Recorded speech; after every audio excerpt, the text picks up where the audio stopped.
When things go wrong in a chemical plant, the first question is always the same. What happens next? Well, today we're going to pull back the curtain on a crucial engineering tool used to answer that exact question, the source model. It is the absolute starting point for keeping a bad situation from getting a whole lot worse. Let's dive in. Pretty much every major accident at a chemical plant begins in the exact same way, with a loss of containment. This is that critical moment when a hazardous material gets out of the tank or the pipe or the vessel it's supposed to be in. And just look at this. This shows you how many ways things can go wrong on just a single piece of equipment.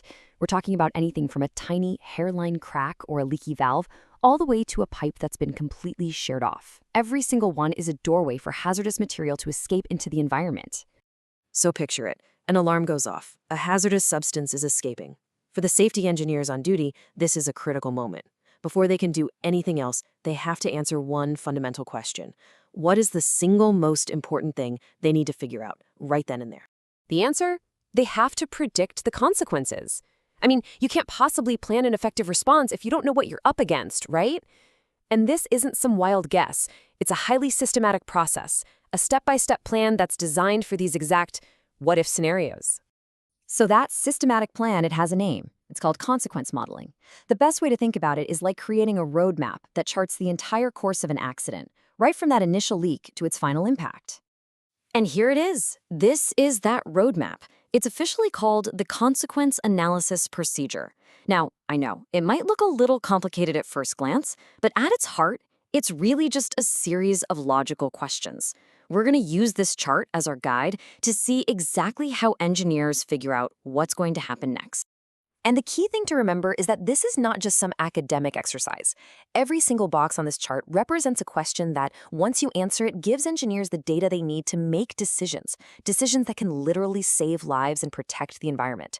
It's all about prediction for the sake of prevention. All right, so let's zoom in on our roadmap and start at the very beginning.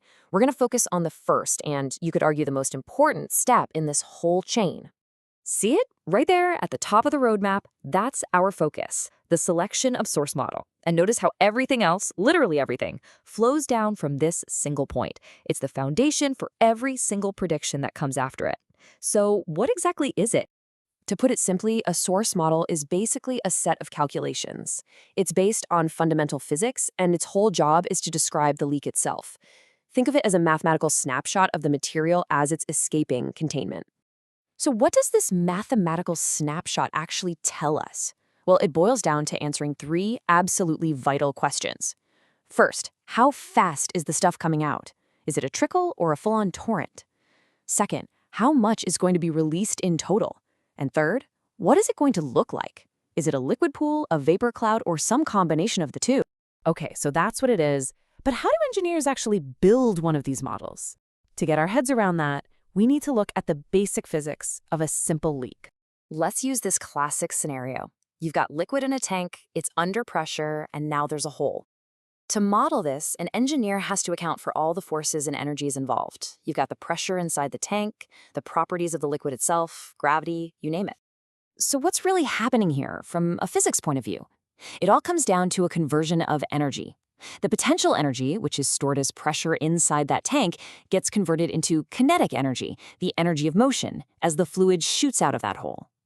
So this is the full equation that describes everything we just talked about. It's called the mechanical energy balance equation.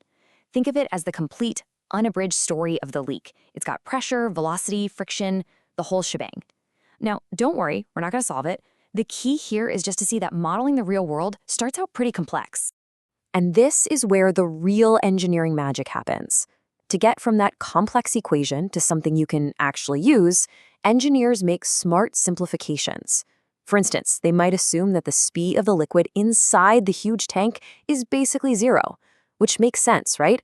The level in a giant tank drops incredibly slowly, even with a leak. Each one of those logical assumptions helps chip away at the complexity, making the math manageable without losing crucial accuracy.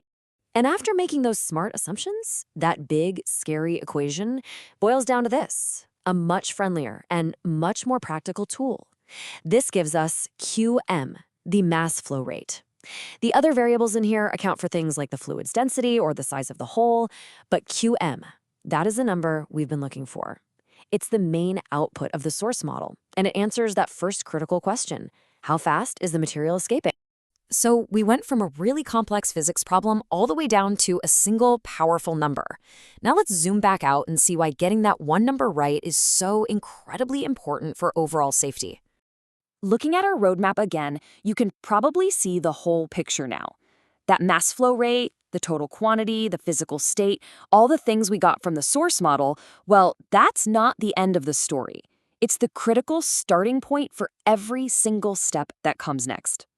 That data from the source model becomes the essential ingredient for other more specialized models. You've got dispersion models that use it to predict how far and how fast a toxic cloud will travel.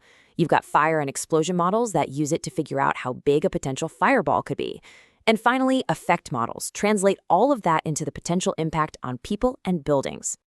And this is the bottom line. This is why it all matters. The abstract math inside a source model leads to very real-world actions. The results tell you where to plan evacuation routes, they tell first responders what kind of gear they're going to need, and maybe most importantly, they help engineers design safer plants from day one by preparing for these worst-case scenarios. Which, of course, brings us to a final, much bigger question. We have these amazing tools to predict what happens after an accident has already started, but the ultimate goal has to be using that knowledge to design systems so well, so robustly, that these models are never needed for a real emergency. So how do we make that leap from just predicting the consequences to preventing them entirely?